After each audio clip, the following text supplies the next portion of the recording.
পৃথিবীর সবচেয়ে ক্ষমতাধর সুপার পাওয়ার মনে করে নিজেদেরকে, সকল কিছু অত্যাধুনিক প্রযুক্তি, কিন্তু পৃথিবীর অসভ্যতার, নোংরামি, অশ্লীলতার, পৃথিবীর সমস্ত উলঙ্গ ছবি যেখানে তৈরি হয়, যেখানে সমস্ত বেশ্যাবৃত্তি অসভ্যতার কেন্দ্রভূমি, সেই আমেরিকার ক্যালিফোর্নিয়ার লস অ্যাঞ্জেলাস, এই হলিউডের যেখানে ওই অঞ্চলটা একটা স্টেট, একটা প্রদেশ বাংলাদেশের চাইতে বড়।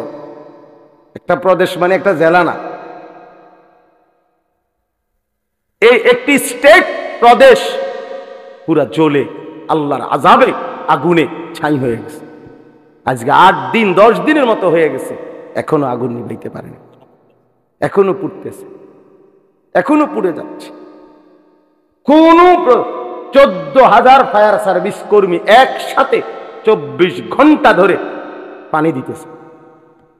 পৃথিবীর সকল দেশের আশেপাশে যার দেশে যত রকমের আগুন নিভানোর অত্যাধুনিক প্রযুক্তি আছে সবাই পাঠাইছে, উপর থেকে বিমানের মাধ্যমে, নিচে, এবং আরো আশ্চর্য হলো সাগরের পারে ওই স্টেট, গোটা সাগরের পানি শুকায় লাইতেছে, মাগার আগুন নিবে না। আল্লাহ না নিবান পর্যন্ত খোদার গজব কেউ থামাইতে পারবে না। এজন্য বন্ধু, আল্লাহর নজর থেকে কেউ সরে গেলে, হ্যাঁ এটাই নিয়ম। 16 বছর আমরা দেখছি প্রত্যেকটা অঞ্চলে অঞ্চলে, গলিতে গলিতে জালেমের দম্ভ। আজকে যখন আল্লাহর নজর আল্লাহ সরায় নিছে, আর এই ছোট্ট কিশোর নওজওয়ানদের হাতে পরাজিত হয়ে ফ্যাসিস্ট জালেম যখন পলাইছে, কই তার এই লাখ লাখ অনুসারীদের একটা নিঃশ্বাসও ফেলে না এখন আর। কই অনকো অহন কই পোস্টার কো, হ্যাঁ ব্যানার কই, ফেস্টুন কই, কই অন কই, কিরে বেটা কই? এইভাবে হারায় গেল না। হাইসো না, সবক নাও, সবক নাও বাবা। আমি রাজনীতির মানুষ না, আমার উদ্দেশ্য এই কথা বুঝানো। কই 16 বছরে তো মনে হইছে বাংলাদেশের 1 ইঞ্চি জায়গা তাদের হাত থেকে বাহিরে না, সবটা আগলাইয়া রাখছে। কোন কই? তার মানে আল্লাহ যখন কাউকে বেইজ্জতি করে তখন জগতে আর তার কোনো নাম নিশানা থাকে না। বুখারী শরীফের হাদিসের মধ্যে আছে, নবী সাল্লাল্লাহু আলাইহি সাল্লাম বলছেন, কোন দ্বীনি মজলিসে যে ফাঁকা জায়গা পূর্ণ করে বসে সে আল্লাহ তাআলার আশ্রয়ে চলে যায়। মাওলানা এইমাত্র বলল আপনাদেরকে, একটা হাদিস শুনাইতেছিল বারবার, প্রিয় ভাই মাওলানা ইসরাফিল এই যে বলল এইমাত্র, আমি আয়েশা যেটা শুনতেছিলাম, যে ব্যক্তি ফজরের নামাজ পড়ল সে আল্লাহ তাআলার জিম্মায় চলে গেল, মানে আল্লাহর দায়িত্বে চলে গেল। ঠিক এরকম নবী সাল্লাল্লাহু আলাইহি সাল্লাম বলেন, যে কোনো মজলিসে দ্বীনি মজমায় ফাঁকা জায়গা পূরণ করে বসলো সে আল্লাহর আশ্রয়ে চলে গেল। ফাকাদ আওয়া ইলাল্লাহ, বুখারীর রওয়ায়াত। অনেক বড় নেকি। আমরা অনেক সময় মনে করি আর কি আরেকজনকে ধাক্কাই দিই, বেটা তুমি আরেকজনকে নিজের হাতে আরেকজনরে আগায় দিলা কল্যাণের দিকে, নিজে রয়ে গেলা পিছনের দিকে, বেউকুফি করলা। বরঞ্চ তুমি তো মনে করছো তুমি চালাক, তুমি তোমার জাগাত বসে রইছো, আর অন্য একজন আগাইছে হে মনো বেউকুফ। না না, নিজের হাতেই বরং তাকে তুমি কল্যাণের দিকে, আখেরাতের দিকে একটু আগায় দিলা। কাজে সেই চালাক যে আগাইছে। দ্বিতীয় কথা হলো, সবার হাতের যেই মোবাইলগুলো, এগুলো নামাও, নামাও ভাই, এগুলো নামাও। একটা মোবাইলও তুলে ধরো না ভাইয়া, সবার পকেটে মোবাইল রাখো। এই স্ট্যান্ড ছাড়া যেগুলো হাতের, এগুলো এমনি শোনো অল্প, আমি দেরি করব না, কিন্তু কিছুক্ষণ সময় আমরা মনোযোগ দিয়ে আল্লাহর কথা শুনি। এটা বহুত জরুরি বাপ। বসে থাকা নিচে কষ্টকর, বলা যেমন কষ্ট, শোনাটাও কষ্ট। আমি নিচেও বসে, আমি এখনো আলহামদুলিল্লাহ আমাদের বড়দের ওয়াজ আমরাও শুনি, এমন না যে শুধু ওয়াজ করি। প্রতি মাসে নির্ধারিত কয়েকদিন আছে আমার নিজেরই, যেখানে আমি বড় কয়েকজন বুজুর্গের বয়ান শুনতে যাই। এটা আমার ডায়েরিতে এন্ট্রি করা আছে। তাহলে আমরাও বয়ান শুনি আমাদের বড় বুজুর্গ আলেমদের।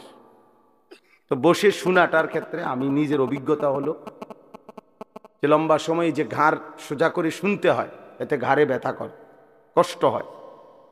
তাহলে বোঝা গেল শুনবার মধ্যেও কষ্ট আছে, বলবার মধ্যেও কষ্ট আছে। কিন্তু এই উভয় কষ্টের দ্বারা যদি কোনো বেনিফিট না আসে, উপকার না আসে, তাই লাভ হলো কি? ছোট বড় প্রতিটা আয়োজনের পিছনে অনেক, এই যে আওয়াজটা কেমন অন্যরকম বানায়, আওয়াজ যেমন হয়ে গেল, বাহিরে না আওয়াজ হয়, ভিতরে আওয়াজ।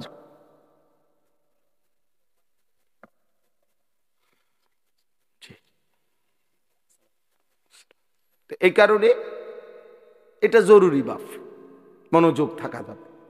এক কথা হলো আমি শুনবো না, ঠিক আছে চলে গেলেন। আরেকটা হলো না, আমি বসছিলামই আল্লাহর কথা শুনবার উদ্দেশ্যে, তাইলে মনোযোগ দিলে ভালো। আর যদি শুনতে মন না চায়, চলে গিয়ে ঘুমায় গেলে আরো ভালো, সমস্যা নেই। কিন্তু মাঝখানে গাফলতি করা, এটা প্রিয় ভাই উচিত না। আল্লাহর কোরআনের প্রতি সামান্যতম অবজ্ঞা অনেক বড় অপরাধ, অনেক বড় পাপ। কোরআন শরীফে আছে, ওমান আযলামু মিম্মান যুক্কিরা বিআয়াতি রাব্বিহি সুম্মা আ'রাযা আনহা। যে ব্যক্তি আল্লাহর কথা তার কানে শুনবার পরেও সে তার থেকে বিমুখ, অমনোযোগী, আল্লাহ তাআলা কোরআনে বলছে তার চাইতে বড় জালেম আর কেউ না। সরাসরি কোরআন শরীফ। এই জন্য বললাম 3 নম্বর আর একটা কথা হলো, ভিতরে বৈশা বুট বাদামও খাওয়া যাবে না। এই ছোট বড় তোমরা বাচ্চারা কেউ বুট খায় না, এটাও শিখো ভাই, ছোট হোক কি, তোমারও শিখা দরকার। এক মুসলমান হিসেবে আমাদের এটা সবার বোঝা উচিত যে আল্লাহর কথা যখন হচ্ছে তখন আমি বসে বসে বুট খাইলাম, আবার আল্লাহর কথাও শুনলাম, এটা আদব কিনা, আখলাক কিনা। একটা প্রাইমারি স্কুলও তো ক্লাস 1-এর বাচ্চা, একেবারে পিচ্ছি বাচ্চাও তো যখন শিক্ষক ক্লাস করে তখন তো সে বুট বাদাম খায় না। বুট বাদামের জন্য তো আলাদা বিরতি দেওয়া হয়। টিফিন আওয়ারে ক্লাসের আগে পিছে সে হয়তো কিছু খায়, কিন্তু ক্লাস চলাকালীন তো সে বুট বাদাম খায় না। কোনো টিচার খাইতে দিব না, তা আমি দেবো কেন? ইনসাফ কি বলে বলেন? আমি কেন দিব? কোরআনুল কারীম কি বাংলা বইয়ের চাইতে দামি না? অঙ্ক ইংরেজি বইয়ের চাইতে দামি না? তাইলে এই জন্য বললাম কম হোক, কিন্তু মনোযোগ দিলে দিলে কথা ঢোকে, ফায়দা হয়। কলসটা ট্যাপ বরাবর, কল বরাবর মুখোমুখি ঠিক মতো দিলে অল্প চাপেই পানি পুড়ে যায়। একটু ডান বাম করে রাখলে পরে ঠিক আছে, অনেক দেরি হয় অথবা অপচয় হয় বেশি। আর যদি কলস বালতি একটু সরাইয়ে রাখে, তাহলে সারা পৃথিবীর সব পানি ঢাললেও কলস আর পুড়বে না। তো বক্তা তো আসছে একেবারে মনে করেন 5 জন 10 জন বড় হুজুর আসছে, কিন্তু আমি তো কলস রাখছি সাইডে, বালতি রাখছি আমি সাইডে, মানে আমি মনোযোগ দেই নাই, আমি নিজে কোনো মানসিকতাই নাই আমার আল্লাহর কথা তারা আমার পরিবর্তনের। তাহলে কি হবে বাপ? লাভ কি হলো? প্রত্যেকেই যদি যার যার জায়গায় এটা সিদ্ধান্ত নেই যে আমি যেমনি আছি এমনি, বাবুরে হুজুররা বললে বললো, শোনার দরকার শুনছি, অনেক মানুষ গেছে দেখে আমিও গেছি। এই হাদিস আছে, মনোযোগ দিয়ে শুনেন কথাটা। হাদিসে স্পষ্ট, আমি নিজে পড়াইছি, যে ব্যক্তি নাফরমান পাপী সে কবরের 3টি প্রশ্নের জবাব দিতে পারবে না। তো তৃতীয় যে প্রশ্নটা, এই তৃতীয় প্রশ্নের ব্যাপারে ফেরেশতা তাকে জিজ্ঞেস করবে যে এই যে ইনি যাকে তোমাদের কাছে পাঠানো হয়েছিল তার ব্যাপারে তোমার বক্তব্য কি, তুমি কি জানো? তিনি বলবেন, ওই নাফরমান বলবেন আমি কিছুই জানি না। তবে এই স্পষ্ট হাদিসে আছে, ওই নাফরমান বলবে, লোকে শুনতাম ওনাকে বলতো উনি নাকি নবী, তা আমিও এরকম বলতাম, উনি নবী এর দূরে, কিন্তু উনি আমার জন্য কি, ওনার থেকে আমার কিছু গ্রহণ করার আছে, আমার জীবনে ওনার থেকে নেওয়ার মতো কিছু আছে, এটা আমি ভাবতাম না।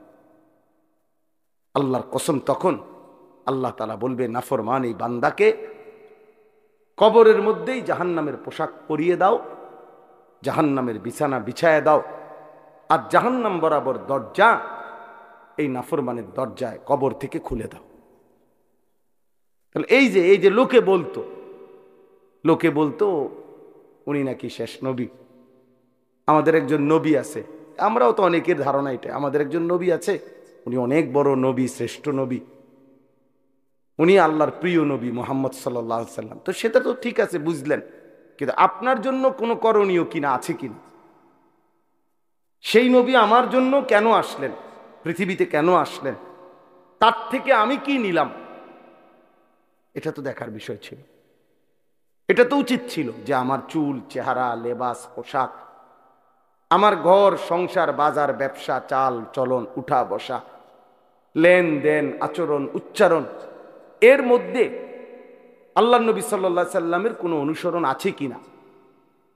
আমার জীবনের কাজ মনে করেন 20টা, একজন আমার কাম, এখন 20টার মধ্যে আমার রসুল সাল্লাল্লাহু আলাইহি সাল্লামের অনুসরণ আছে কয়টা, এটা কি একটু বিবেক দিয়েও মিলানো ভাবার কি কোনো দরকার নাই? বলেন, কথা বলেন। তাইলে আমাদের তো এই প্রেরণাই জাগে না। এই জন্য বললাম যে অনেকে ওয়াজে গেছে দেখে আমিও গেছি, এই হুজুরের ওয়াজ নাকি এখন অনেকে শুনে, এই জন্য আমিও শুনছি, কিন্তু আমি আমার মতোই, তাহলে তো হইল না বাপ, তাইলে তো হইল না, এটা তো কোনো বিষয় হইল না। তাইলে এই জন্য দয়া করে আমার মূল মাকসাদ, প্রতিদিন আমি ব্যক্তিগতভাবে আলহামদুলিল্লাহ, আপনারা অনেকেই আমার চিনেন, আমি তো এই অঞ্চলে অনেক আসছি গেছি, কিন্তু খুব বেশি অথবা খুব কম এটা নিয়ে শ্রোতার আমার কোনো পেরেশানি নেই। আমার পেরেশানি হলো আমরা মনোযোগ দিয়ে আল্লাহর কথা শুনতে হবে, এবং আল্লাহর কথা আমারও দরকার, আপনাদেরও দরকার, পরিবর্তন আমারও দরকার, আপনাদেরও দরকার। আমরা যে যেখানে আছি সেই অবস্থা থেকে আমাদের আরো অগ্রগতি, উন্নতি, আখিরাতের লাইনের আরো ফিকির আরো বাড়ানো দরকার। আমারও ঘাটতি, আপনাদেরও ঘাটতি। বলেন আপনি তো হুজুর না, আমাগো ঘাটতি শুনলেও আপনি কুল কিনার, আপনি বুঝতেন না। আমাদেরও অসংখ্য অগণিত ত্রুটি, আপনাদেরও ত্রুটি, আপনাদেরও ত্রুটি। তাহলে আমাদের প্রত্যেকের উচিত প্রতিনিয়ত আল্লাহর দিকে, আখিরাতের দিকে, কোরআনের অনুসরণের দিকে এগিয়ে যাওয়া। তো সেটা যদি আমি গ্রহণই না করি, মনোযোগই না দেই, আমি যদি এটা আমার জন্য কোনো প্রয়োজন মনেই না করি, তাহলে হবে কেমন? তাইলে হবে কেমনে বাপ? আপনারা দয়া করে এই জন্য মনোযোগ দিয়ে ওলামায়ে কেরামের কথা শুনবেন। মাওলানা ইসরাফিল আমার অনেক ঘনিষ্ঠ মানুষ, পরিচিত মানুষ, আমাদের ক্যান্টনমেন্টের পাশাপাশি আমরা থাকি। মাওলানা ক্যান্টনমেন্টের একটা মেন ক্যান্টনমেন্টের একটা গুরুত্বপূর্ণ মসজিদে ইমাম, খতিব, মাদ্রাসার তার নিজস্ব একটা প্রতিষ্ঠানও আছে। অনেকক্ষণ বয়ান করছেন, আমি তো শুনে অবাক যে একজন মানুষ এতক্ষণ বয়ান করছেন। আল্লাহ তার হায়াতে বরকত দান করেন, জবানে বরকত দান করেন। তো বিষয়টা হইল আমরা কি নিলাম নিজের জন্য, যদি একটি কথাও না নেই। এই যে নওজোয়ান, কিশোর, তরুণ, তোমরা ছেলেরা, তোমাদের মেধা পূর্ণ মেধা। তুমি যদি বলো তুমি বোঝো না, না না, বুড়ো মানুষ কম বুঝতে পারে, কিন্তু জওয়ান তার সব কিছুই জওয়ান। যে যুবক, যে শক্ত সামর্থ্য জওয়ান, তার মেধাও জওয়ান। ছেলেটা নওজোয়ান, তার মেধা কি বুড়ানি? তাইলে তোমার বুঝ, বুদ্ধি, শক্তি, সাহস, হিম্মত, আকল, দিমাগ সব তাগড়া, জওয়ান। তুমি এই মুহূর্তে যে পরিমাণ ভার সইতে পারবা, আরেকজন 60 বছরের, 70 বছরের চাচা সেটা পারবে না। কোরআন শরীফে আছে স্পষ্ট। আল্লাহ তাআলা বলেন, এই আয়াতটা মনোযোগ দিয়ে শুনেন তাহলে বুঝবেন। আল্লাহ তাআলা বলেন সূরা হজ, এই সূরাতে আছে ওয়ানুকিররু ফিল আরহামি মা নাশাউ ইলা আজালিম মুসাম্মা। আল্লাহ বলেন একটি নির্দিষ্ট সময় পরিমাণ আমি মায়ের পেটে মানব সন্তানকে, বাচ্চাকে অবস্থান করি, রাখি। 9 মাস, 10 মাস, এর মধ্যে একেবারে সংখ্যা কম বেশ হয়, সবার একেবারে গুনা গুনা 9 মাস, গুনা গুনা 10 মাস না। আল্লাহই জানেন কোন বাচ্চাটা কতক্ষণ থাকবে। আল্লাহ তাআলা বলেন সুম্মা নুখরিজুকুম তিফলান, অতঃপর আমি আল্লাহই তোমাদেরকে মায়ের পেট থেকে একটি বাচ্চা, তিফল, তিফল মানে শিশু, একটা শিশু হিসাবে বের করে আনি। সুম্মা লিতাবলুগু আশুদ্দাকুম, অতঃপর আমি আল্লাহই তোমাদেরকে শক্তি, সাহস শরীরের মধ্যে দিতে থাকি। ধীরে ধীরে সেই দুর্বল ছোট্ট বাচ্চা শক্ত সামর্থ্য জওয়ান বয়স হতে থাকে, আগাইতে থাকে। এ দেখেন আল্লাহ তাআলা বলেন ছোট্ট সেই শিশুটিকে আমি ধীরে ধীরে সামনের দিকে নিতে থাকি, শক্তি বাড়াই, শক্তি বাড়াই, শক্তি বাড়াই। 2 বছরের শক্তি তো 6 বছরে আরো বেশি, 10 বছর বয়সে আরো বেশি, 15 বছর বয়সে আরো বেশি, এইভাবে বাড়াইতে থাকি। এর মধ্যে আমি এই অবস্থায় 2টা কাজ করি। একটা হলো অমিনকুম মান ইউতাওয়াফা মিন ক্বাব, অমিনকুম মান ইউতাওয়াফা, কাউকে এই বয়স আগাইতে আগাইতে মাঝপথে মৃত্যু দিয়ে দেয়। অর্থাৎ কাউরে 18 বছর, 25 বছর, 30 বছর বয়সে কোনো এক সময় মৃত্যু দিয়ে দেয়। আর কাউকে কাউকে অমিনকুম মান ইউরাদ্দু ইলা আরযালিল উমর, এই কথাটা খেয়াল করেন। এবং কাউকে কাউকে আমি ইচ্ছে করে একেবারে চূড়ান্ত শেষ বয়স, একেবারে বৃদ্ধ আমি আল্লাহ তাআলা পৌঁছাই। কেমন বৃদ্ধ বানাই? এই যে উদ্দেশ্যে আমার কথাটা আয়াতের মধ্যে আছে, শেষ কথাটা, লিকাইলা ইয়ালামা মিন বাদি ইলমিন শাইআ। এই ভাই দেখো, আল্লাহ বলে আমি একজন মানুষকে সর্বোচ্চ বুড়া বানাইয়া এমন পর্যায়ে নিয়ে যাই যে এক পর্যায়ে আইসা তার অবস্থা এমন হয় ইতিপূর্বে যত জ্ঞান তার ছিল এই পর্যায়ে আইসা আর তার কোনো জ্ঞানই থাকে না। কোনো জ্ঞান আর কি, এরকম মাজুর হয়ে যায় 90 বছর, 95 বছর। ওই যে হে তুমি পারতা না ভাই, আমি বললাম এই খামখেয়ালি করো না বাজান, এই মোবাইল তোমার ঘরে শেষ করে দিস। আহা, এই অসভ্য জিন্দিগি ভাইয়া, অসভ্য জিন্দিগি, এটা নির্লজ্জ জিন্দিগি, মনে রাখো। হায়া শরমহীন জীবন।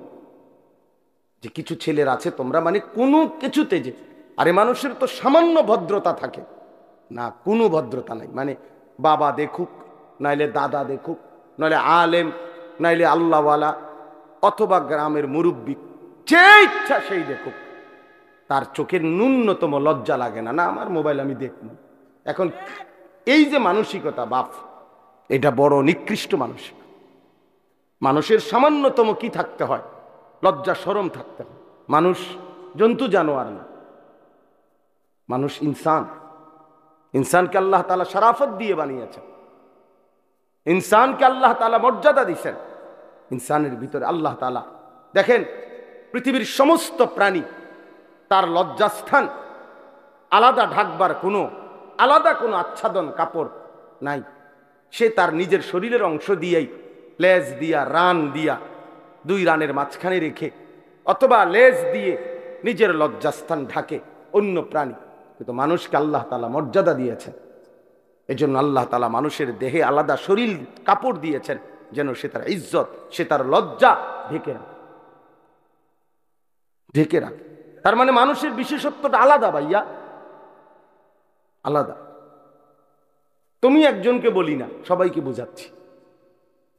এতটুকু আকল না থাকলে যে আমার এলাকা এটা, আমার গ্রাম, আমার গ্রামে আমার চাচা আছে, দাদা আছে, নানা আছে, আমাদের গ্রামে আলেম ওলামা আছে, শিক্ষক আছে, বয়স্ক মানুষ আছে, কেউ দেখলে কি মনে করে? কিছুই মনে করো না তোমরা ছেলেরা। তুমি মনে করতেছো রাত দিন 24 ঘন্টা মোবাইলটার প্রতি তোমার নজর, এটার মধ্যেই তুমি তৃপ্তি। না রে বাপ, তোমার যদি একেবারে আমার কথা একদিন হলো, একটা মিনিট বন্ধু অন্ধকারে অথবা একাকী তুমি আমার কথাটা ভাইবো, আমার কথাটা ফেলে দিও।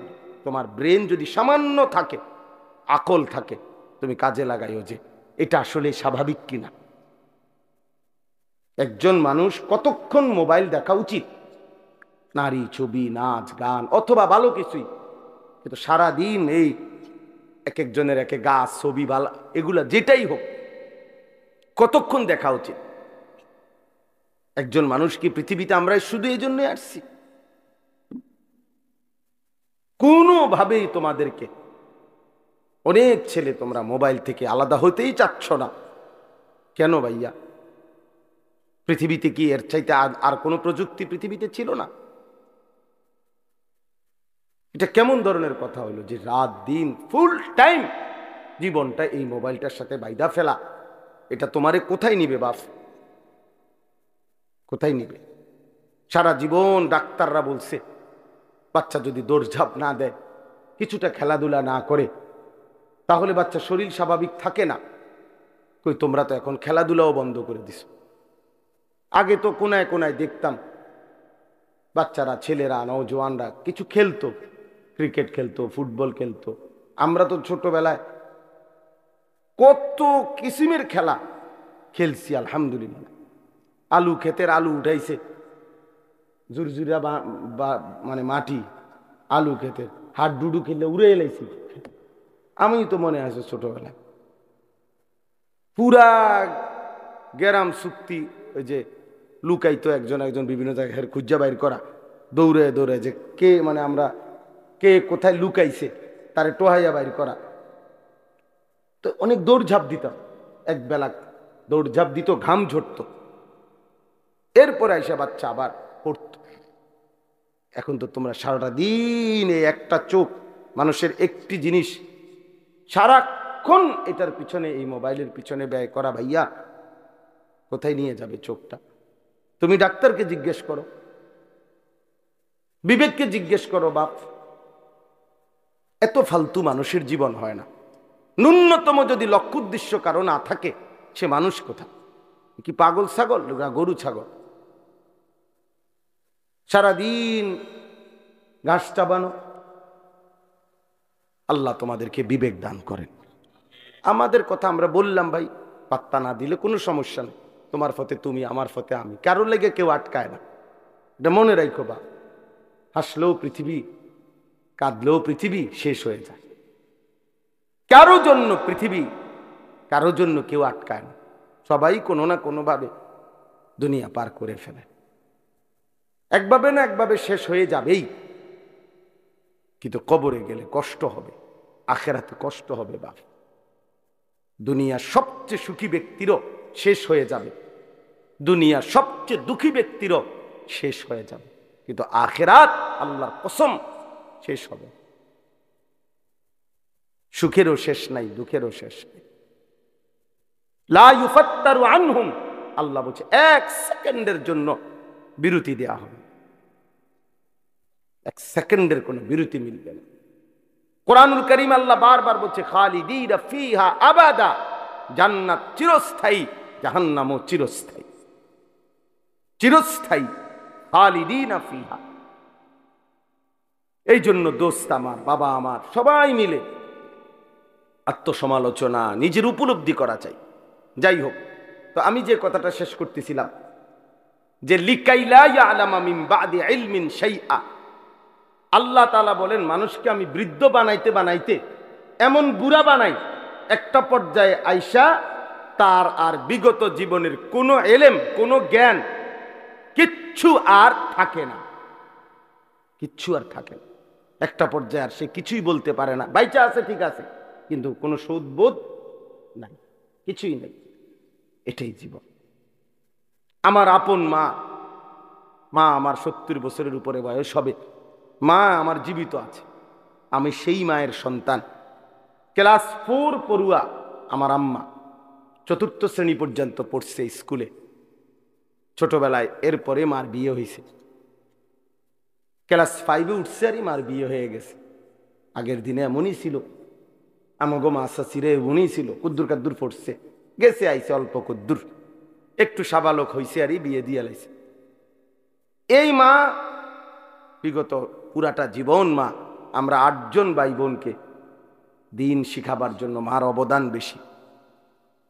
মা আমাদেরকে গোটাটা সংসার আগলায় রাখছে, আমাদের পড়ালেখার খরচ আব্বার থেকে নিয়ে সবাইকে আমাদেরকে লালন পালন করছে। আমাদের আরো 2টা ভাই মারা গেছে, মার ছোট 2 সন্তান জন্মের কিছুদিন পর পরই মারা গেছে। তাহলে ওই 2 ভাইকেও তো মা গর্ভে ধারণ করছে, তাহলে 10 জন। আমরা বেঁচে আছি আলহামদুলিল্লাহ 8 জন, আর 2 জন কি ছোট্ট থাকতেই মারা গেছে, তাহলে 10 জন সন্তান মা গর্ভে ধারণ করছে। তাইলে এই মা, আমি দেখতাম কত কিছু ভাই বোনদের সব তো মায়ে বুঝাইতো, কিন্তু এখন আইসা আমার আম্মা বয়স বাইচা আছে ঠিক, একটি শব্দ কিছু বোঝে না। কিছু বলি নামাজ, মা নামাজ পড়েন, আহা মা রে, আমি আমার সারাটা জীবন আমি বুঝের পরে দেখছি মা একবার সকালবেলা বসে রয়েছে মুসল্লা, মা কি গো উঠতেন না? বাজি আমার তো চাষতের নামাজ রয়েছে, আমার তো এশরাকের নামাজ রয়েছে, তাহাজ্জুদের নামাজ, আউয়াবিনের নামাজ, দূর পর পর ওজিফা, ওই যে আগে যে ছোট ছোট মা চাচিরা পড়তো ওজিফানি কইতো, এগুলারে ছোট ছোট বই, কোরআন শরীফ সূরা, নির্দিষ্ট সূরাওয়ালা, এগুলো পড়তো, দুরূদ শরীফ পড়তো, তসবি পড়তো, 1000 দানার তসবি ছিল মা, এগুলো দেখতাম বইয়ে বইয়ে পড়তো। এখন মা কিছুই কইতার না, জিগাইলে কথা কয় কহ কিতা, মানে কিচ্ছু বোঝে না মা। তো সেই মা আমি যাকে দেখছি বাপ, তাহলে একটা বয়সে আইসা এখন মা বেঁচে আছে ঠিক, কিন্তু মার আর সেই জ্ঞান ব্রেন আর কাজ করে। তো আমার বলার উদ্দেশ্য হলো, মানুষ তো বয়সে আইসা মানুষের বুদ্ধিমত্তা আকল দেমাগ কমতে পারে, কিন্তু তোমরা যারা নওজোয়ান, তোমাদের তো বাবা বোঝা উচিত যে এই মুহূর্তে তো তোমাদের সবকিছু সচল, তোমার হাত যেমন মজবুত, তোমার ব্রেনও তো মজবুত, তোমার বিবেকও তো মজবুত, তোমার পুরাটা শরীরটাও তো মজবুত। তোমরা যারা 17-18 বছরের ছেলে, তোমাদের তো এখন 100 মাইল দৌড়াইলেও কষ্ট হওয়ার কথা না বাপ। আমি ওই যে মৌলানা অনেকক্ষণ ওয়াজ করছে, আমার আয়সা বলছে, আমি মনে মনে বলতেছি সে যদি শুনতো। হ্যাঁ, আমি এক টানা সোনাকান্দা মাদ্রাসায় চাকরি করতাম, 11 বছর চাকরি করছি। ওই সময় আমি 2.5 ঘন্টা, বিশ্বাস করেন একবার আল্লাহর সাক্ষী রেখা বলি, 2.5 ঘন্টা পায়ে হাইটা মাহফিলে গেছি, ঘড়ি ধরা 4 ঘন্টা বয়ান করছি, না খাইয়া আবার 2.5 ঘন্টা হাইটা মাদ্রাসায় আইসা রাত্রে ঘুমাইছি। এই তো সেদিনের কথা। কি হয়েছে? কিচ্ছু মনে হয়েছে না, গায়ে টেরও পাইছি না, কিচ্ছু মনে হয়েছে না। এটা 4 ঘন্টা আমি আগে, এখন আমি আস্তে আস্তে কথা বলি, এখন অনেক হালকা আওয়াজে কথা বলি আমি। আমার গলা 2 বার অপারেশন হয়েছে, 2 বার আমার গলা অপারেশন করা। তো কিন্তু আমি এক সময়, আমার আগে যারা মাহফিল ওয়া বয়ান শুনছে আরো 10 বছর আগে, 15 বছর আগে, 10 বছর আগে, এই এরা জানে আলহামদুলিল্লাহ, মানে কোনটাই চিল্লাইছে। তখন এত জোরে কথা বলতাম, কিচ্ছু মনে হইতো না। তাইলে প্রিয় ভাই আমার, একটা সময় মানুষের যৌবনের পূর্ণ টাইম। আমি এই জন্য অনুরোধ করছি, তোমরা ছেলেরা, বাবা, প্রিয় বন্ধু, প্রিয় সন্তান, তুমি তোমার ব্যাপারে ভাইব, নিজেকে নিয়ে ভাববে। তোমার বন্ধু তোমারে নিয়ে ভাববে না, সে তোমার সাথে তামসা করবে, তোমারে নিয়ে আলাদা, সে তোমারই নিয়ে ভাববে না, সে তো নিজেকে নিয়েই ভাবে না, তোমারে নিয়ে কি ভাববে? সে তো চেষ্টাই করবে তোমারে নাচ গান, অসৎ ছবি, এই তাফালিং, এই লাভ ফাল দিয়ে। এখন আমি এক সিএনজি পাম্পে গ্যাস নিবার জন্য দাঁড়াইছে আমার গাড়ি, 5-6টা ছেলে আসছে মোটর সাইকেল নিয়ে, মনে তেল নিব। বিশ্বাস করেন, এখানে না, আমাদের কুমিল্লা পোদ্দার বাজারের কাছে। আজীব লাগলো আমার কাছে, তাকাইয়ে রইলাম ফোলাফান্ডি, মানে আইসা পড়ছে ফিলিং স্টেশনে, তেল লইব তো তোরা দাঁড়াইবি না, এটার হরন, এটারে মানে এত বিকট আওয়াজ, এটার ধরে রাখছে, হরন বাজাইতে আছে। এটা আচ্ছা পাগল, মানে তার যদি ছিঁড়ে যায়, এগুলা নাকি কি খুলে ফেলে, কি কইলো আমারে একজনে বুঝাইলো, মানে হরনটা এত বিকট কেন, বললো যে কি যেন এটার ভিতরে থেকে খুললে ফেললে এটার আওয়াজটা আরো বাইরে যায় আর কি। এই এইটা, এই যে মাতাল, তুই এটা করলিটা কি বাবা? এটার কি অর্থ আছে যে তুই এত জোরে এখানে হরন দিবার কি আছে? তুই তো দাঁড়াইছতেই, তেল নিবা তো, তুমি এটার হরন, মানে এটা হের কাছে ভালো লাগতেছে, হাঁসের এক থাপ্পর মারের, ঠ্যাং দিয়ে দেখলাম লাথি মারের। বিশ্বাস করে, মানে আমার কাছে মনে হচ্ছে এটা চিড়িয়াখানার জানোয়ার, চিড়িয়াখানার জানোয়ার ছাড়া আর কিচ্ছু নাই। এটা কি রে বেটা, তোরা মানুষের বাচ্চা হইলে এমন করস কা? এইতে হেতরে লাতিদের থাপ্পড় মারের, কে হাঁসের, কেউ কি দেখে কিনা, আর কোনো মানুষ আছে কিনা ডানে বামে, এতটুকু আকল দে মাপ। বাপ আমার, এটা জীবন না বাপ,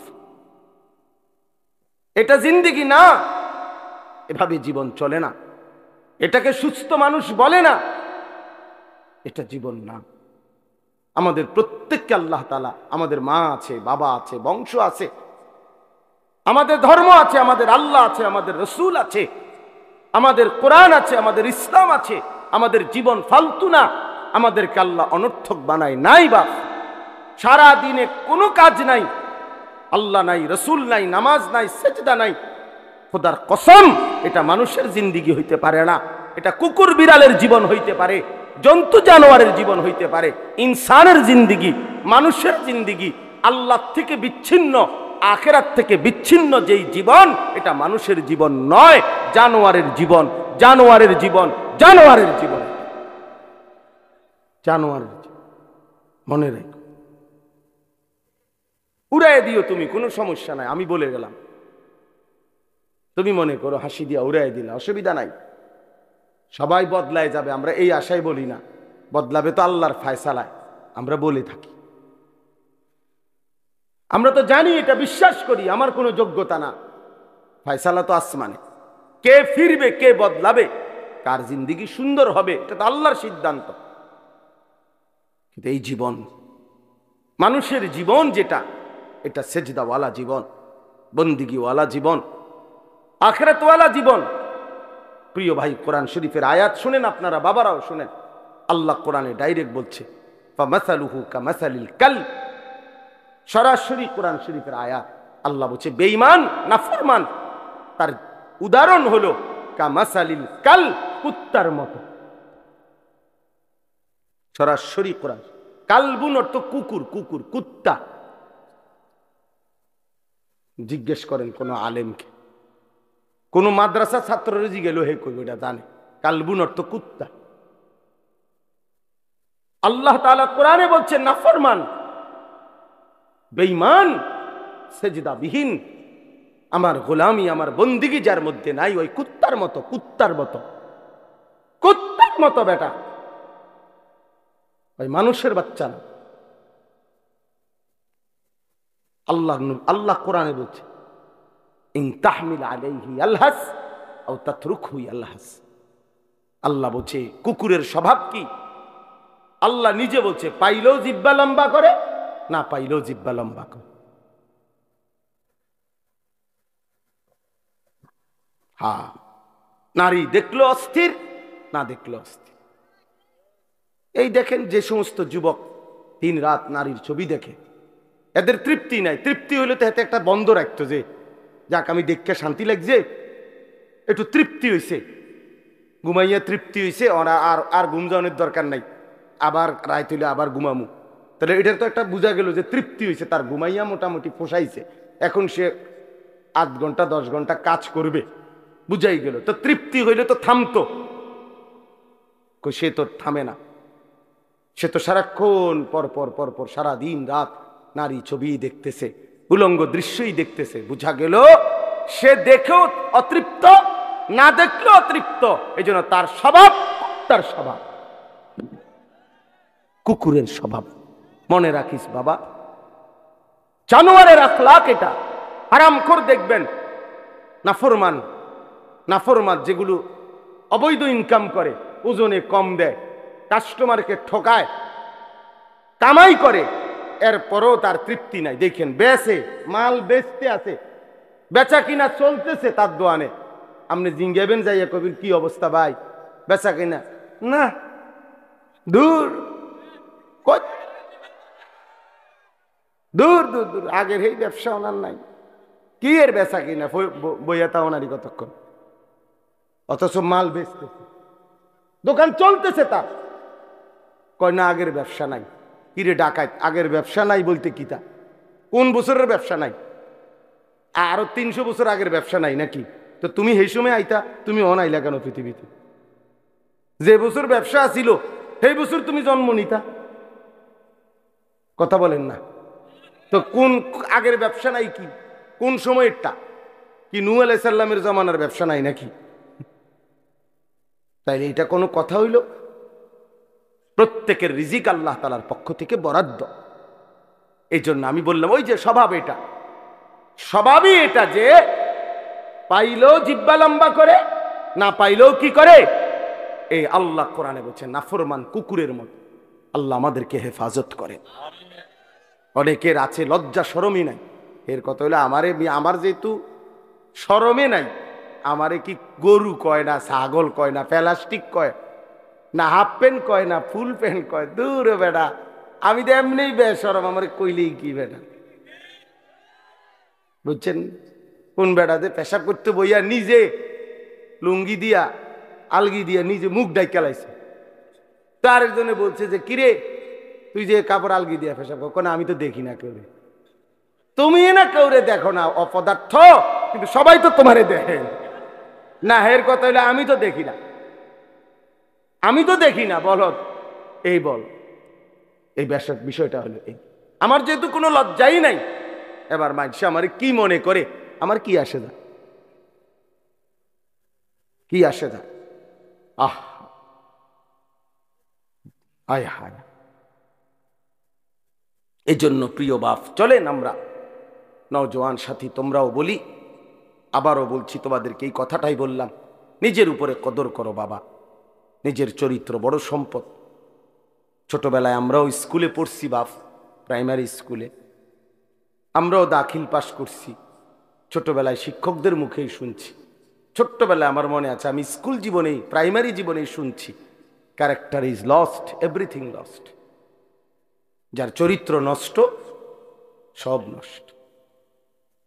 আর মানি লস্ট, সামথিং লস্ট, না নাথিং লস্ট।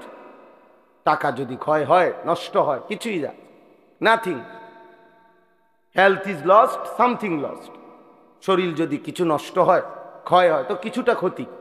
কিন্তু আখলাক চরিত্র যার নষ্ট, তার সব নষ্ট। চরিত্রহীন একেবারেই নিকৃষ্ট, একেবারেই নিকৃষ্ট। এই জন্য আমরা যদি ফিকির করি বাবা, নিজের পক্ষে নিজের ভালো, নিজের কল্যাণ সম্ভব, আল্লাহ আমাদেরকে তৌফিক দান করেন। আল্লাহ তাআলা প্রতিটা নওজোয়ানকে কবুল করে নেন। চলেন আর অল্প একটু সময়, এবার আমি যে আয়াতটা পড়ছি এটার উপরে একটু কথা বলি। 15 নম্বর পারা, 17 নম্বর সূরা, সূরা বনী ইসরাইলের প্রথম আয়াত। এই আয়াতটা হলো মেরাজকে কেন্দ্র করে আমাদের প্রিয় নবী সাল্লাল্লাহু আলাইহি সাল্লামের জীবনের অত্যন্ত গুরুত্বপূর্ণ, মর্যাদাপূর্ণ, বৈশিষ্ট্যমণ্ডিত একটা ঘটনা। নবীজির জীবনের একটা আজিমুশান সম্মান নবীর, সেটা হলো মেরাজ। মেরাজুর রসুল, মেরাজুন নবী সাল্লাল্লাহু আলাইহি ওয়াসাল্লাম। রাসূলুল্লাহ সাল্লাল্লাহু আলাইহি ওয়াসাল্লামকে আল্লাহ তাআলা নবুয়তের সময়ে জমিন থেকে 7 আসমানের ঊর্ধ্বে, কোটি কোটি গুণ ঊর্ধ্বে আল্লাহ তাআলা তার মহান আরশে আজিমের মধ্যে মেহমান করে নিয়েছিলেন। সেখানে আল্লাহ তাআলা নবীজির সাথে সাক্ষাৎ করেছেন, কথাবার্তা বলছেন, হাদিয়া দিছেন। স্বচক্ষে নবী আল্লাহকে স্বচক্ষে দেখছেন, আবার দুনিয়ার জমিনে ফেরত আসছেন। এই ঘটনাটাকেই বলা হয় কি? মেরাজ। মানে আমি সংক্ষেপে বললাম আর এটাকে কি বলে? মেরাজ বলে। এটা আমাদের নবী সাল্লাল্লাহু আলাইহি সাল্লামের জীবনের আশ্চর্যতম, অবাক করা, বিস্ময়কর ঘটনা। এই ঘটনাটা আল্লাহ তাআলা এই আয়াতের মধ্যে এই ঘটনার প্রথম অংশ তুলে ধরছেন। এই ঘটনাটা নবীজি সাল্লাল্লাহু আলাইহি সাল্লামের দুই ভাবে হয়েছে। একটা হলো জমিন থেকে জমিন, আরেকটা হলো জমিন থেকে আসমান ঊর্ধ্বে।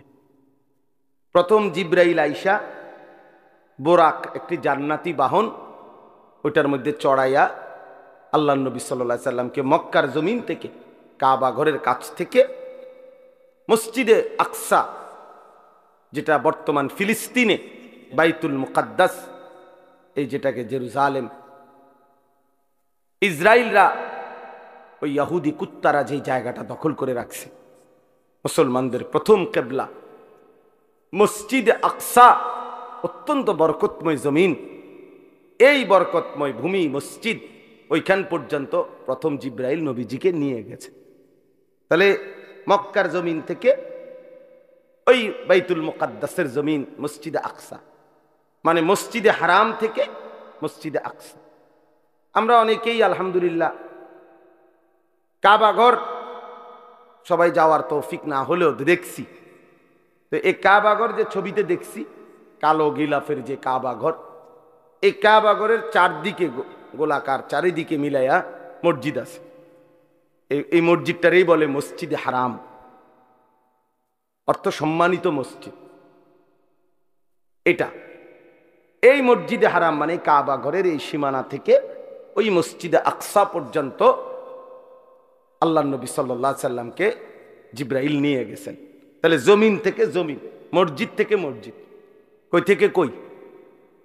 মসজিদ থেকে মসজিদ, অথবা জমিন থেকে কি জমিন। এটা হলো এই ভ্রমণের প্রথম অংশ, মেরাজের। আর ওইখান থেকে মসজিদে আকসা থেকে দুইটা বর্ণনা, একটা হলো বোরাক উপরে উঠছে, আরেকটা হলো আসমান থেকে সিঁড়ি নামাইছে আল্লাহ কুদরতি ভাবে, ওই সিঁড়ির উপর দিয়া বোরাক সিঁড়ি বাইয়া আসমানে উঠছে। তো আল্লাহ তাআলা কুদরতি ভাবে নবী সাল্লাল্লাহু আলাইহি সাল্লামকে সশরীরে জিব্রাইলের মাধ্যমে আসমানে নিয়ে গেছেন। প্রথম আসমান, দ্বিতীয় আসমান, এভাবে 7 আসমান পার করছেন। প্রত্যেক আসমানে অগণিত ফেরেশতাদের সাথে দেখা হয়েছে, বিভিন্ন নবী রাসূলদের সাথেও আমাদের নবী সাল্লাল্লাহু আলাইহি সাল্লামের সাক্ষাৎ হয়েছে। 7 আসমান পার করে এরপরে আল্লাহ তাআলা সিদরাতুল মুনতাহার ওইদিকে আলাদা আরেকটি বাহন পাঠাইয়া এরপরে নবীজি সাল্লাল্লাহু আলাইহি সাল্লামকে আরশ আজিমের মেহমান বানাইছেন। যেখানে নিয়ে গেছেন সর্বশেষ, সেখানে ইতিপূর্ব কেউ আর যায় নাই, আগামীর কিয়ামত পর্যন্ত আর কেউ যাবে না। তিনি একজনই ওই মর্যাদা পেয়েছেন, আল্লাহ তাআলা তাকে নিয়েছেন, তিনি একজনই, তিনি আমাদের রাসূল মুহাম্মদুর রাসূল সাল্লাল্লাহু আলাইহি ওয়াসাল্লাম। আল্লাহ তাআলা সর্বোচ্চ মর্যাদায়, আল্লাহর সৃষ্টির সর্বোচ্চ মাকামে আল্লাহ তাআলা নবীজিকে তুলেছেন।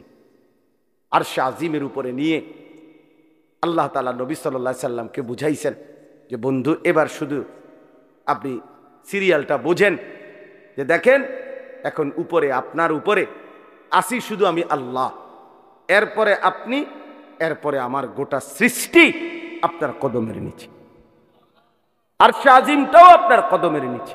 তাইলে এখন এবার স্তর বুঝতে কোন, প্রথমে আমি আল্লাহ, তারপরে আপনি রাসূলুল্লাহ, তারপরে গোটা সৃষ্টি। এই মর্যাদার হিসাব। সর্বোচ্চ প্রথম মর্যাদাবান মহান আল্লাহ, আল্লাহর পরে রাসূলুল্লাহ, এরপরে বাকি, এরপরে বাকি। এই জায়গায় নিয়ে গেছেন। কেন নিয়ে গেছেন সেটা আমি বলতেছি। আগে ঘটনার যেই প্রথম অংশ, অর্থাৎ জমিন থেকে জমিন, মসজিদ থেকে মসজিদ, এই কথাটা আল্লাহ এখানে বলছেন। সুবহানাল্লাযী আসরা, পবিত্রময় সত্তা সেই মহান আল্লাহ, বড় বেশি পবিত্রতম, যিনি তার বান্দা প্রিয় রসুলকে নিয়ে গেছেন রাত্রিবেলা মিনাল মসজিদিল হারামি ইলাল মসজিদিল আকসা, মসজিদে হারাম থেকে মসজিদে আকসা পর্যন্ত। কোন মসজিদ? মসজিদে আকসা। আল্লাহ বলেন আল্লাযী বারাকনা হাওলাহু, যেই মসজিদ, মসজিদে আকসা যার চতুর্দিকে আমি আল্লাহ রেখেছি অগণিত বরকত। লিনুরিয়াহু মিন আয়াতিনা, এক কথায় আল্লাহ উত্তর দিছে যে যদি বলো বান্দা আপনি আপনার রসুলকে কেন মেরাজ করাইলেন, কেন করাইলেন আপনি, তো আল্লাহ তাআলা নিজেই উত্তর দিছেন লিনুরিয়াহু মিন আয়াতিনা, আমি আল্লাহ তাআলার অসংখ্য অগণিত কুদরতের কোটি কোটি নিদর্শন জমিনে আসমানে আরশ পর্যন্ত আমার সমস্ত কুদরতের নিদর্শন বন্ধুকে সচক্ষে দেখাবার জন্য আমি নিয়ে গেছি। বন্ধুকে আমি অগণিত নিদর্শন দেখাইছি।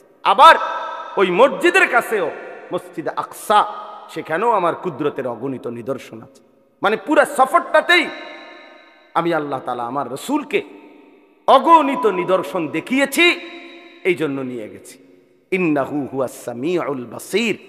ঘটনা শুনে এই দেখেন আল্লাহ তাআলা বলেন আমার রসুলের মেরাজের ঘটনা শুইনা তোমরা কে কি মন্তব্য করছো, কে কি গ্রহণ করছো, কে কদ্দুর গ্রহণ করেছ, কে বর্জন করেছ, কে টিটকারি করছো, আমি সবটা আমি আল্লাহ শুনেছি, শুনতেছি, এবং আমি আল্লাহ সচক্ষে দেখি।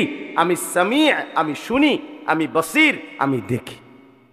এত বড় বন্ধুকে পেয়ে, এত বড় বন্ধুর মর্যাদা শুনে তোমরা ইমানদাররাই বা কি করলা, নাফরমানরাই বা কি করলা?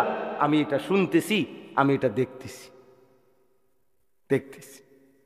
অতএব প্রিয় বন্ধু, এবার শুনেন, পুরা লম্বা কাহিনী বলা আমার পক্ষে সম্ভব না এত রাত। আপনাদের ইমাম সাহেবরা নিজ নিজ মসজিদের মধ্যে এটা বলে, মোটামুটি এটা নিয়ে আলোচনা হয়। আমি ঘটনা পুরা শুনাইতে চাচ্ছি না, আমি শুধু 2-3টা ছোট্ট ছোট্ট কথা মেরাজের ঘটনার থেকে বলতে চাই। এক নম্বর কথা হলো রাসূলুল্লাহ সাল্লাল্লাহু আলাইহি সাল্লামকে আল্লাহ তাআলা এই মেরাজে কখন নিলেন? নবী সাল্লাল্লাহু আলাইহি সাল্লাম যখন আল্লাহর দ্বীন প্রচারের জন্য, দাওয়াতের জন্য মানুষের কাছে কালেমার দাওয়াত পৌঁছাইতে গিয়ে জুলুম, নির্যাতন, বেইজ্জতি, অপমান, এর চূড়ান্ত অপমানের শিকার হইছেন, জুলুমের শিকার হইছেন। এরপরে আল্লাহ তাআলা নবীকে তার সর্বোচ্চ মেহমান বানিয়ে মেরাজে নিয়ে গেছে। নবী সাল্লাল্লাহু আলাইহি সাল্লাম 10 বছর মক্কায় কালেমার দাওয়াত দিছেন।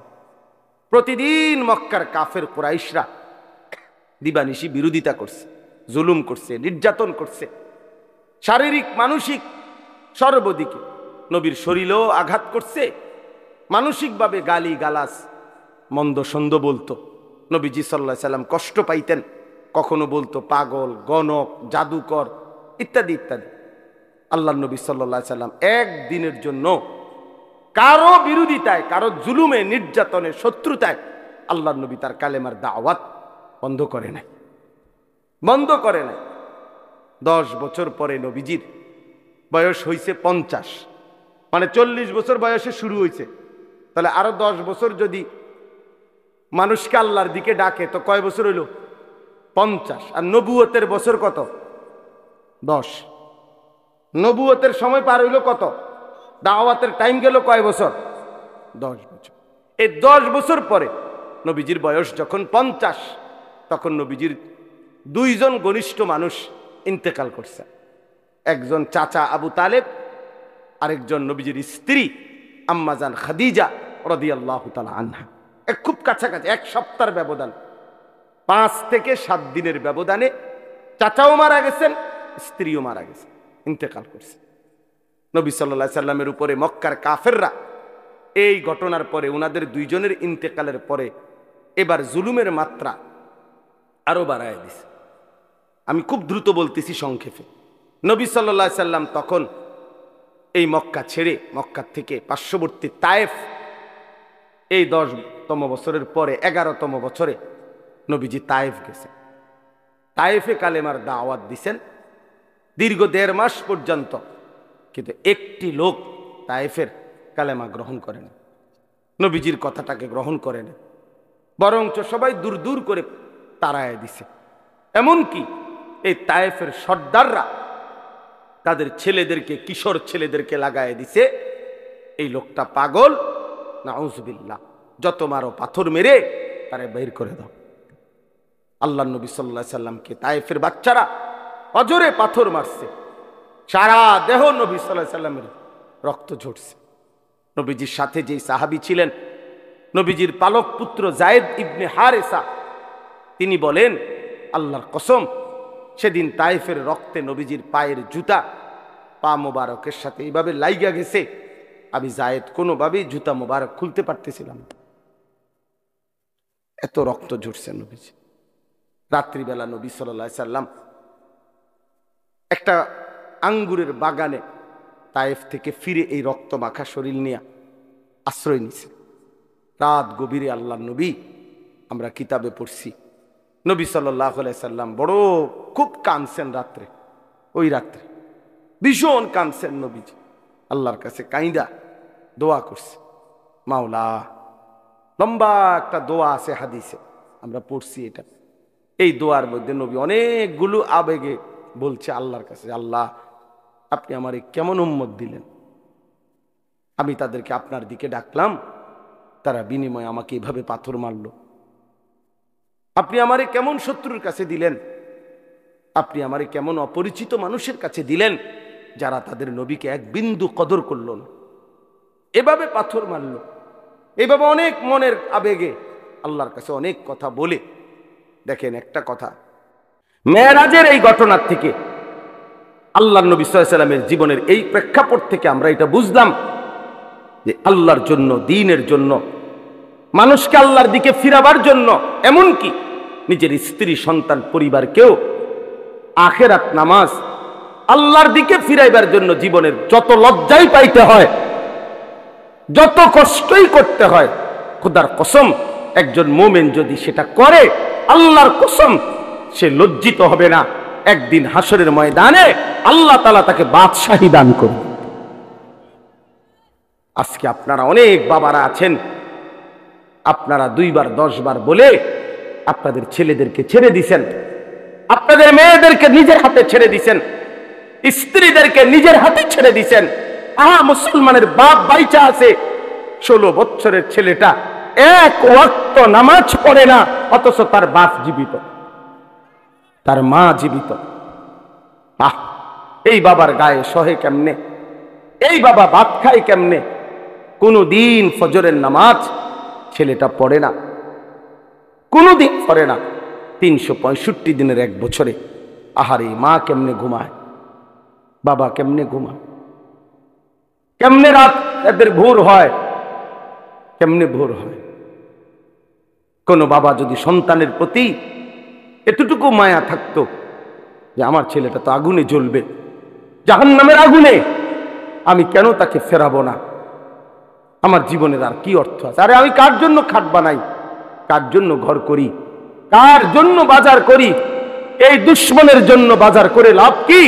এই দুশ্মন তো আল্লাহর দুশ্মন, রাসূলের দুশ্মন, ইসলামের দুশ্মন, মানবতার দুশ্মন। এটা বেনামাজি আল্লাহর দুশ্মন, বেনামাজি রাসূলের দুশ্মন, বেনামাজি কোরআনের দুশ্মন, বেনামাজি ইসলামের দুশ্মন।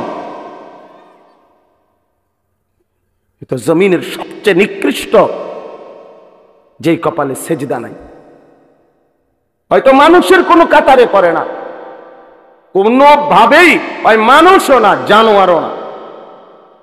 জানেন, বেনামাজি মানুষও না, জানোয়ারও না, এতে মানুষও না, ছাগলও না, গরুও না, কুকুরও না, বিড়ালও না। বলতে হেতে কিতা, হেতে হেতে কইতে পারবো, হেতে কিতা আমি কিতে কোন, আমি কোনটার লগে মিলাই পারি না, এটা আমার ব্যর্থতা, আমি পারি না। কেন বললাম? মানুষ তো বলে তাকে যাকে আল্লাহ তাআলা ইবাদতের জন্য বানাইছে। কি আল্লাহ বলে নাই এ কথা? তাইলে যার দ্বারা ইবাদত হচ্ছে না সে তো মানুষ না। আবার জানোয়ার বলবেন কেমনে? তারে আমনে যদি কুকুরও কন, কুত্তাও তো প্রতিবাদ করবে আল্লাহর কাছে যে আল্লাহ আমনে আমারে তো সেজদা দিতে কন নাই, আল্লাহ কি কুকুরকে সেজদা দিতে বলছে? তা আল্লাহকে সে বলবে, কুত্তা বলবে আল্লাহ আরে কুত্তার মতো কইলো কেন, আমারে আমার লগে তুলনা দিল কেন? বেনামাজিরে আমারে তো আপনি সেজদা দিতে বলেন নাই, ওরে বলছেন তো আমার লগে মিলল কই? ওরে বলার পরে সে দেয় না, আমারও তো বলেন নাই, আমি সেজদা দিব কেন? আর আমার না দেওয়াটা দোষ না, আমারও তো আপনি আদেশ করেন নাই। কিন্তু এই জানোয়াররে তো সেজদা দিতে বলছিলেন আল্লাহ, এই জানোয়ার দেয় না কেন? এই জন্য মনে রাখো বাত আর বেডি সাউন্ড আর মোবাইল দেখো আর বন্ধুদের আড্ডা মারো, আহা শয়তান তোমাগরে কাম ধরায় দিছে। শুধু চুল ফিরাইবা, মাসে মাসে চুলের ডিজাইন বদলাবা, প্যান্টের ডিজাইন বদলাবা। এই শরীর, এই স্বাস্থ্য, যৌবন, পাউডার এবং একটু সাজগোজ, ডিজাইন, ফ্যাশন, এতটুকুর পিছনে এমন সুন্দর সময় হায়াত শেষ করে দিলা। কিসের পিছনে শেষ করলা বাবা? কিসের পিছনে? প্রিয় ভাই বলো, কেউ কারো দিকে বললো না, তুমি হেতেরে কইও না। একজন আরেকজনরে বললা পারতা না, হাসি দিয়া আমার কথা উড়াই দিও না, হাসি দিয়া উড়াই দিও না বাপ। একদিন দেখবা, একদিন মনে রাখো এমন হবে তোমারে কেউ ডাকবে না, কেউ ডাকবে না। আজ তো কেউ বলে কম বেশ, আজ তো কিছু ওয়াজ মাহফিল হয় পৃথিবীর অগণিত দেশে, পৃথিবীর অধিকাংশ দেশেই এমন বাংলাদেশের এই সুন্দর ওয়াজ মাহফিলের এই নিজাম পৃথিবীর বহু দেশে, কোন দেশে, অধিকাংশ দেশেই নাই। আমাদের তো বলার একটা কি আছে, নিজাম সিস্টেম আছে, চলমান একটা রেওয়াজ আছে যে আমাদের দেশে এরকম সারাদিন গায়ে খাইটা মেহনত কইরাও মানুষ আবার মাগরিবের পরে রাত 12টা-1টা পর্যন্ত ওয়াজ শুনে, এর দুটো আছে এখনো। একদিন দেখবেন এটাও নাই, একদিন এটাও নাই। দুশ্মন প্রতিদিন ষড়যন্ত্র করছে কিভাবে মুসলমানের প্রজন্মকে, আলেম ওলামা ইসলাম, একটা এরকম অনেক ছেলে আছে জীবনে কোনোদিন কোরআন শরীফটা হাতেও ধরে নেয় না, সে কইতেও পারতো না কোনোদিন এই কোরআন একটা পৃষ্ঠার মধ্যে। কিন্তু সেই ছেলেটা দেখেন কত ঘন্টা দেখেন গিয়ে মোবাইল চালাইছে, 60 বছর বয়স, 40 বছর বয়স, জীবনে কোনোদিন একটা কোরআনের পৃষ্ঠা, একটা লাইন ও সাইয়া সাইয়াও শুদ্ধ পড়তে পারে না। আহারি দুর্ভাগ্য রে, আহা আমার খুব আশ্চর্য মনে হয়, কাঁদি যে হায় রে মুসলমান, এত বোকা কেমনে হইলা রে বাপ, কেমনে হইলা? মুসলমানের ঘরে জন্ম নিয়ে কোনোদিন আল্লাহর কোরআন পড়তেও মন চাইল না, ছুঁয়ে দেখতেও মন চাইল না। এটা কি তাবিজের কিতাব? কথা বলেন না, কোরআন শরীফ তাবিজের কিতাব। তাবিজ তো হয় দোহানের মধ্যে, হুজুরদের কাছে আইয়ে তাবিজ, হুজুর একটা তাবিজ লিখে দেন দোকানে ঝুলাইলে যাতে বিপদ আপদ থেকে বাঁচে, বেচা কিনা ভালো হয়, তাবিজ দিত। কাস্টমার বেচার মানে কামাই রোজ, হাবড়া আমি তাবিজ দিমু, হাবড়া দোয়ানে বেচা কিনা ভালো হইবে, এরপরে এই কামাই রোজগারি দিয়ে হাবড়ার বেডি বাজারে বাজারে ঘুরবে, হাবড়ার ফুতে মোবাইলে টাকা ঢুকাইয়া উলঙ্গ ছবি দেখবে, আর ওনার ঘরে রঙিন টেলিভিশনে নর্তকী নাচবে, আর আমি তাবিজ দিব।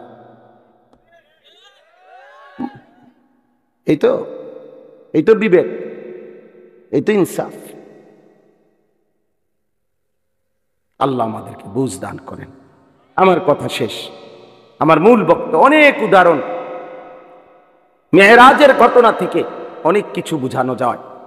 এই একটা জিনিস বুঝাইলাম যে তোমরা ছেলেরাও বাবা, প্রিয় ভাই আবারও বলছি, তোমরা আল্লাহর জন্য, নামাজের জন্য ফিরে আসো, এমন জীবন নষ্ট করো না। আমি বললাম কেউ খবর নিবে না, কেউ খবর নিবে না। একটা জিনিস বুঝার জন্য বলি বাস, মনে রাখো, আল্লাহর নজর থেকে কেউ যদি, আল্লাহর দয়া থেকে কেউ যদি ছিটকে পড়ে, তারে আর কেউ খবর নেয় না। তুমি মনে করো, কারো প্রযুক্তি দিয়া, কারো ক্ষমতা দিয়া আল্লাহর দয়া ছাড়া পৃথিবীতে টিকা সম্ভব না। আমেরিকার একটি প্রদেশ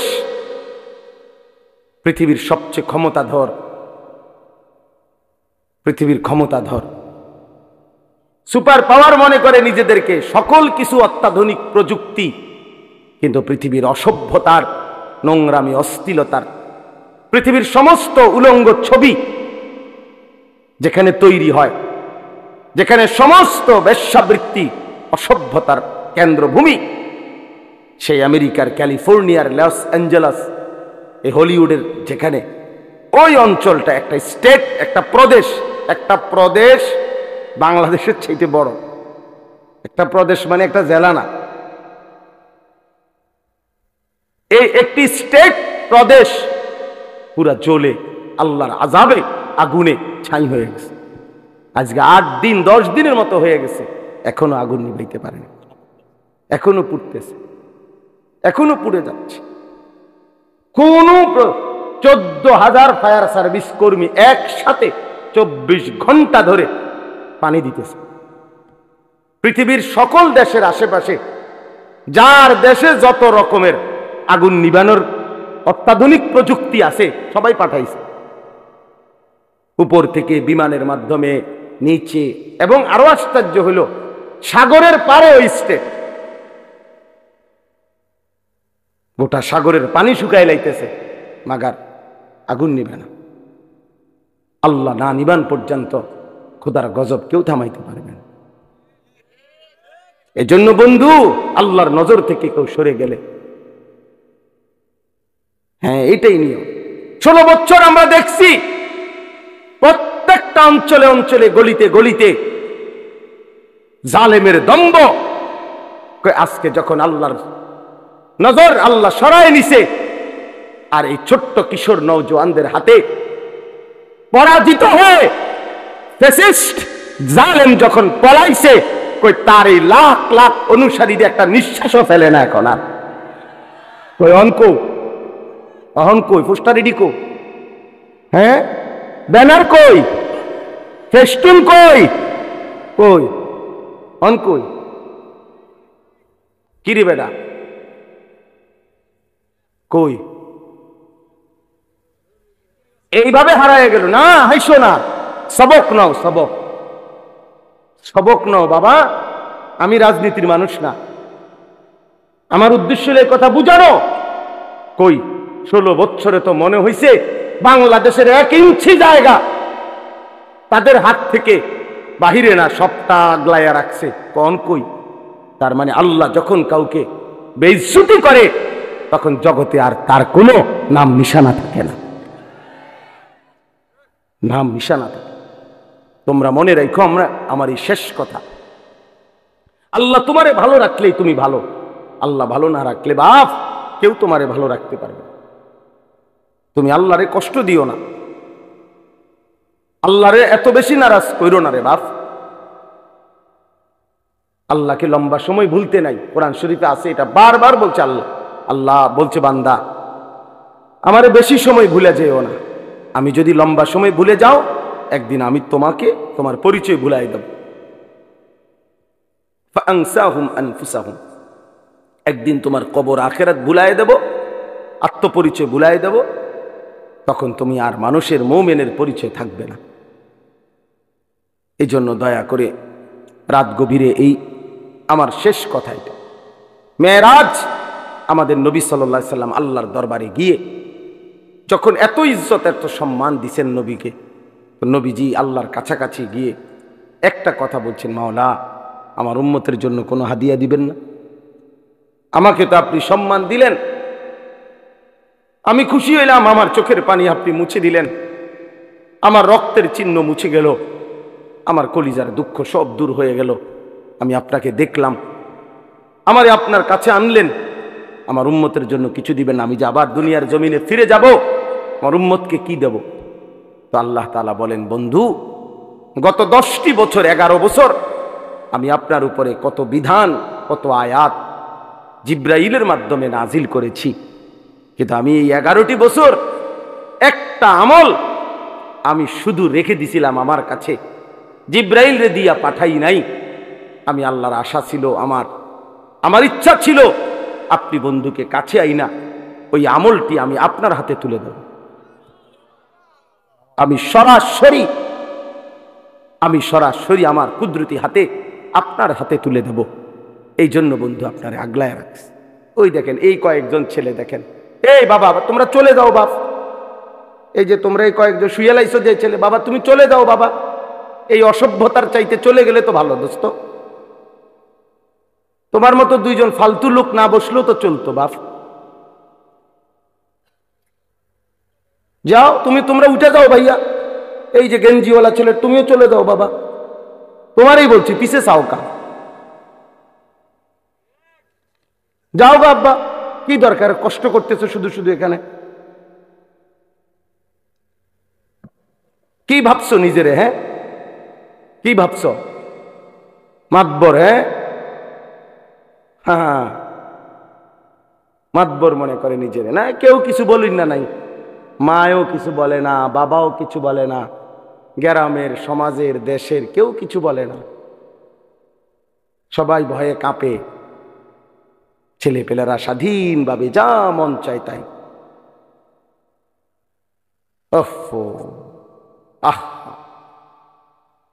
বিবেকহীন হলে কেমন যা হয়। আমি ছাড়তে রাজি না বাপ, তুমি জানো না আমার খাসিয়ত, আমারে আর কেউ দেখছো না তোমরা, আমি এতক্ষণ নাইলে কষ্ট করলাম কেন? প্রথমে যে বুট ভাবা বন্ধ করেন, মোবাইল বন্ধ করেন, পিছনের গরুয়ে বলছি আগলায় আসেন, কি লেগে? আমার মাকসাদ শুধু একটা হইলো, আমার সিহুলি আমি কইয়া গেলাম, কেউ ঠ্যাঙ্গালগি দিয়া রইছে না, হুত্যা রইছে না, সিত্তিয়া রইছে, আমার এত কানের দরকার কি? আমার ওয়াজে না দরকার, আমার টিয়া আনা দরকার, আমার সময় না পার করা দরকার। আল্লাহর কসম আমি এই মাকসাদে বয়ান করি না, আমি ফিকির নিয়েই আলাদা, আমার একটা মানসিকতা আছে, আমি পরিবর্তনের আশায় কথা বলি।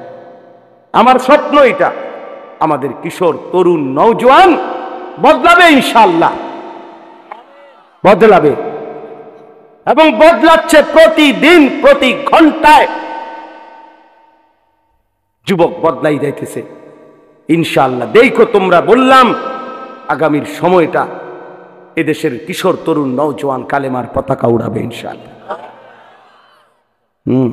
যাদের হাতে ফ্যাসিস্ট পলাইছে, জালেম পলাইছে, তাদের হাতে কালেমারও বিজয় হবে ইনশাআল্লাহ। নওজোয়ানের হিম্মত আল্লাহর বড় পছন্দ, নওজোয়ান জাগলে আল্লাহ তাআলা খুব পছন্দ করে। কেন নষ্ট হইবা বাপ?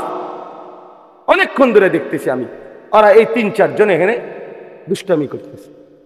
আরে বিবেকহীন, তুমি চলে যাও নাই তো, আমি তো তোমার জোর করি নাই এখানে। 14-15 বছরেই যদি তোমরা, 16 বছরে যদি তোমরা এত নষ্ট হয়ে যাও যে এক ওয়াক্ত নামাজ পড়তে মন চায় না, আহা বাবা, তো বাকি জীবন কেমনে পার করবা? 18 বছর বয়সে যদি এত হাজার নারী দেখে ফেলো, তো বাকি জীবন কি দেখবা? বিবাহিত স্ত্রী দেখে তার মজা পাইতা না। সত্য কথা বললাম, খোলামেলা বললাম। বয়স্ক বাবা না থাকলে আরো বলতাম। একদিন চরিত্র নষ্ট করতে করতে প্রয়োজনের মুহূর্তে আর কিছুই মিলবে না। এর দূরে বললাম, বিবেক থাকলে ভাইব। হারাম হারাম তোমার শরীর নষ্ট করে দেয়। আল্লাহ তাআলা প্রত্যেকের জন্য ভালোবাসার এক প্রিয়তম স্ত্রী আল্লাহ তাআলা রেখেছেন। আল্লাহ তাআলা রেখেছেন হালাল স্ত্রীর পবিত্র চাহনি, তার মধ্যে বরকত আছে, ভালোবাসা আছে, তার ভিতরে ইবাদত আছে। নবী সাল্লাল্লাহু আলাইহি সাল্লাম বলছে, কেউ তার স্ত্রীকে যদি ভালোবেসে আদর করে একটা লোকমা খাবার মুখে তুলে দেয়, একটা রুটি তুলে দিছে, আল্লাহর কসম নবী বলছে আল্লাহ তাআলা সাদকার সওয়াব আমলনামায় তুলে দিবে।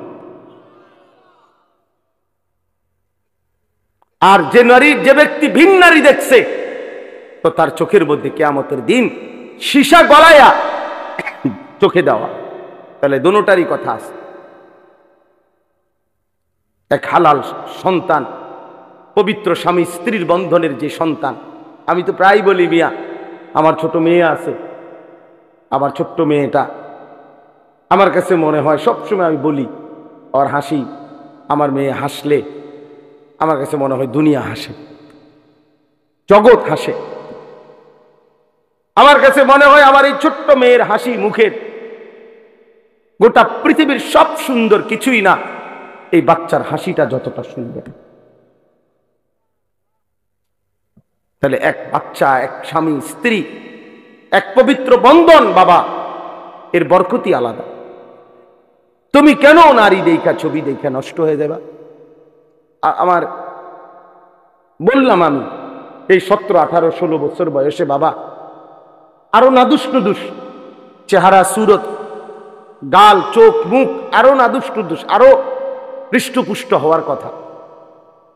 কিন্তু এখন তোমাদের অধিকাংশ ছেলের চেহারা, চোখ, গাল, মুখ ভিতরে ঢুকা।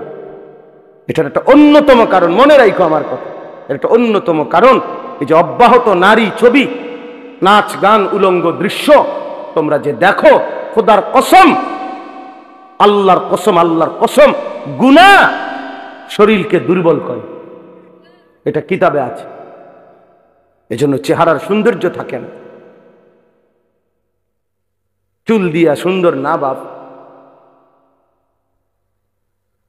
দয়া করে এই জন্য ভালো হোক, সুন্দর হোক, আখলাক সুন্দর করো। আল্লাহ তাআলা আমাদের প্রতিটা ছেলেকে কবুল করে নেন। আল্লাহ তাআলা আমাদের এই মাহফিলকে কবুল করে নেন। আজকের এই সুন্দর আয়োজনের মধ্যে বরকত দান করেন। আমরা মনে রাখতে হবে তাহলে আমাদের মেরাজ নবীজির ঠিক তারিখ খোঁজা এটা মূল বিষয় না, সবক নেওয়া মূল বিষয়। তাহলে আমরা সবক নেব, এক, আল্লাহর দ্বীনের জন্য আমার সব কোরবান হোক, তারপর আমি আল্লাহকে নারাজ করব না, বিনিময়ে আল্লাহ আমাকে সম্মান দেবেন। দুই, মেরাজের শ্রেষ্ঠতম হাদিয়া 5 ওয়াক্ত নামাজ, সেটা আমরা জীবনের জন্য গ্রহণ করব। আমাদের জন্যই তো আনছেন নাকি, তা আমরা সেটা গ্রহণ করব। 5 ওয়াক্ত নামাজ। মেরাজ মানে খিচুড়ি না, মেরাজ মানে বিরিয়ানি না, মেরাজ মানে জিলাফি না, মেরাজ মানে 5 ওয়াক্ত নামাজের সিজদা। মেরাজ মানে আল্লাহর জন্য জীবন কোরবানি করা। মেরাজ মানে জীবনে আল্লাহর জন্য, দ্বীনের জন্য সমস্ত কষ্ট, জুলুম, নির্যাতন, লাঞ্ছনা, বঞ্চনা হজম করে আল্লাহকে রাজি করার চেষ্টা করা, এটা মেরাজ। মেরাজ মানে বিরিয়ানি। হ্যাঁ, হুজুর 12 ডেক করছে, 12 ডেক বিরিয়ানি। বাহ বাবা, কতক্ষণ গান গাইবো, গজল গাইবো, ডোলে লরে, বাহ। হ্যাঁ, খালাস খালাস। এরপরে বিরিয়ানি খাইয়া মাশাআল্লাহ মেরাজ পালন করছে। মেরাজ বলে পালন করছে, মেরাজ আবার পালন করে কেমনে? মেরাজ আবার পালন হয় কেমনে? আবার এটা মেরাজ তো সবক নেওয়া, যে নবী আমার কেন মেরাজে গেলেন, নবী আমার মেরাজ থেকে কি আনলেন। মেরাজ যদি পালন করতেই হয় তো প্রত্যেক দিনই তো পালন করা যায়, প্রতি ওয়াক্ত নামাজই তো মেরাজ। তাহলে তো 5 ওয়াক্ত নামাজ প্রতিদিনই তো মেরাজ, প্রতিটা সেজদার মধ্যেই তো মেরাজ। তো আপনি আলগা টোহান কি? আমার ওই যে অনেকে আছে, আপনি দেখবেন সবে বরাত 3-4 দিন আগে জিঙ্গা, হুজুর নামাজটা কোন দিন, নামাজ কোন দিন, ডাকাইতে জিঙ্গায় নামাজ কোন দিন, মানে কি নামাজ বুঝছেন না? সবে বরাতারি, সবে বরাতে যে নামাজটা পড়বো এবারে এটা কোন দিন? ওটা নামাজ টোহায়, নামাজ টোয়া পায় না, নামাজ আড়াইয়া গেছে দেবীর দেখতে, নামাজ গেছে গা এদিকে কসবার এদিকে, ওটা নামাজ টোয়ায়। নামাজ কোন দিন? নামাজ তো প্রতিদিন, নামাজ কোন দিন? তো তুমি কি নামাজ টোয়াও, কি নামাজ টোয়াও বাবা? এই জন্য দয়া করে আমি বললাম, কোন একটি দিবস উদযাপন করা, কোন একটি দিন উদযাপন করা, এটা মূল মাকসাদ না, বরং সবক নেওয়া মূল মাকসাদ। ঠিক আছে ইনশাআল্লাহ? নওজোয়ান রাগ হইও না, যখন যারে জেদ্দুর ধমক দিছি তোমার ভালোর জন্য বলছি।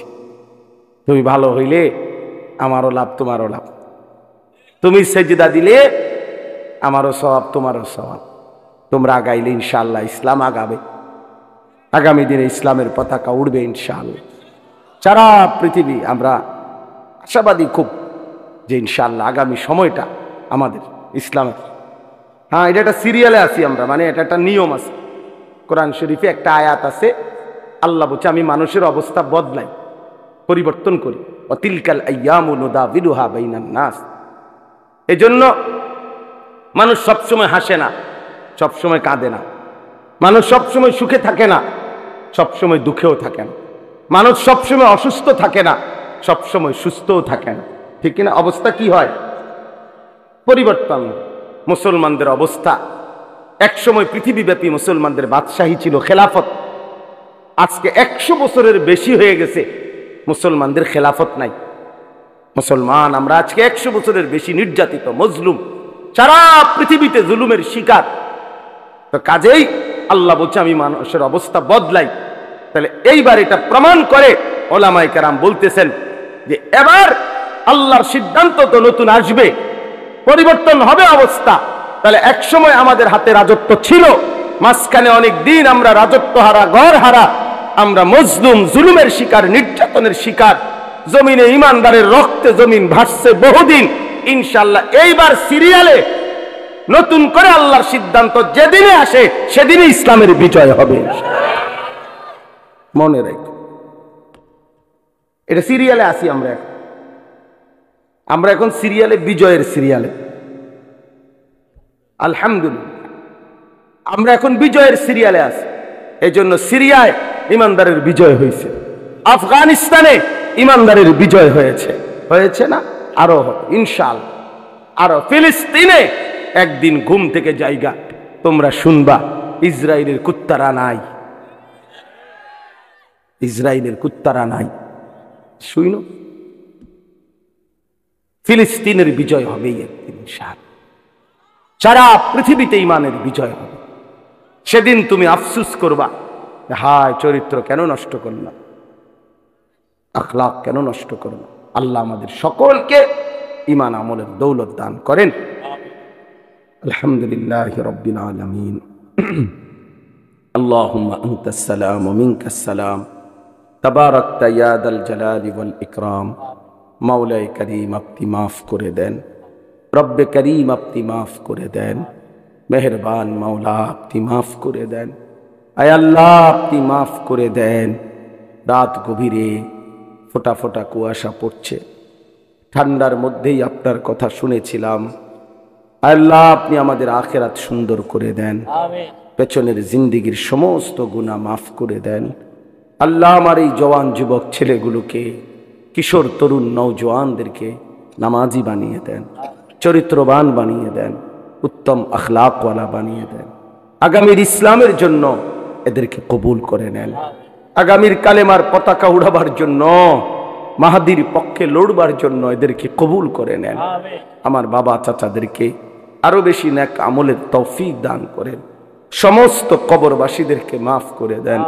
কিয়ামত পর্যন্ত কবরের আযাব মাফ করে দেন। কবরগুলোকে জান্নাতের টুকরা বানিয়ে দেন। মা বোনদেরকে পর্দা পশিদা দান করেন। অসুস্থ বিমারি যারা শিফা করে দেন। প্রত্যেকের কামাই রুজিতে হালাল বরকত দান করেন। প্রবাসী বিদেশের জমিনে যারা সহি সালামতে নিরাপদে রাখেন, যার যত নেক মাকসাদ আছে পূরণ করে দেন। যার যত অভাব পেরেশানি দুশ্চিন্তা অস্থিরতা আছে দূর করে দেন। আল্লাহ সমস্ত শারারাত থেকে, ফিতনা ফাসাদ থেকে, অ্যাক্সিডেন্ট দুর্ঘটনা থেকে আমাদের প্রত্যেককে হেফাজত করেন। আল্লাহ ছেলেগুলোকে কবুল করে নেন, ছেলেগুলোকে কবুল করে নেন। মা বোনদেরকে পর্দা পুশিদা দান করেন, মা বোনদেরকে পর্দা পুশিদা দান করেন। আমার দেশকে নিরাপদ করে দেন। সারা পৃথিবীর মজলুম মুসলমানদেরকে বিজয় দান করেন, কালেমার বিজয় দান করেন, ঈমানের বিজয় দান করেন। আল্লাহ ইসরায়েলের ইহুদি বেঈমানদেরকে ধ্বংস করে দেন। সারা পৃথিবীর বেঈমানদেরকে আল্লাহ মোকাবেলায় আমাদের ঈমানদারদের বিজয় দান করেন। রব্বির হামহুমা কামা রব্বায়ানি সগীরা। রব্বানা হাব লানা মিন আজওয়াজিনা ওয়া যুররিয়াতিনা কুররাতা আয়ুন ওয়াজআলনা লিল মুত্তাকিনা ইমামা। আয় আল্লাহ, এই মাহফিলখানা বাস্তবায়ন করতে গিয়ে যার যতটুকু সহযোগিতা ছিল টাকা পয়সা বুদ্ধি পরামর্শ সকলকে কবুল আর মনসুর করে নেন। যে যত দোয়া চেয়েছে সকলের নেক দোয়াগুলো কবুল করে নেন। আল্লাহ এই মসজিদ খানা কবুল করে নেন। মসজিদের তামাম জরুরত আপনি পূরণ করে দেন। মসজিদে যারা যখন যত সহযোগিতা করেছে শুরু থেকেই পর্যন্ত সকলকে কবুল আর মনসুর করে নেন। সকলকে মাফ করে দেন। ছোট ছোট মাসুম বাচ্চাদেরকেও মাফ করে দেন। রব্বির হামহুমা কামা রব্বায়ানি সগীরা। সুবহানা রব্বিকা রব্বিল ইজ্জাতি আম্মা ইয়াসিফুন ওয়া সালামুন আলাল মুরসালিন ওয়ালহামদুলিল্লাহি।